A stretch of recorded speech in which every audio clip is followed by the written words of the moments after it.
particular device I use is an FDA Class 2 medical device that Tim introduced me to, which we're going to take into all of the BRIM wellness centers. Because think about it, if you can reduce inflammation and put more blood flow to injury areas to speed up the recovery of a patient's wound or sickness in any way, and then reduce inflammation. About 90% of diseases actually come from inflammation. So what if we were preventatively taking that inflammation out of the body? Would we eliminate a lot of these unnecessary diseases? Yes, I believe so. And so that device we're going to put into BRIM wellness centers.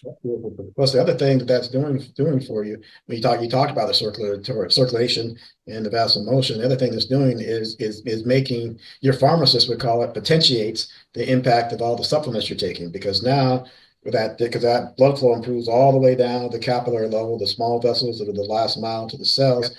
And so now they're getting better oxygen and functioning better. So when things get to them, they uptake it better. But also now you improve the ability for things to get to them in the first place. So that, Better uptake and what, a 22% increase in ATP.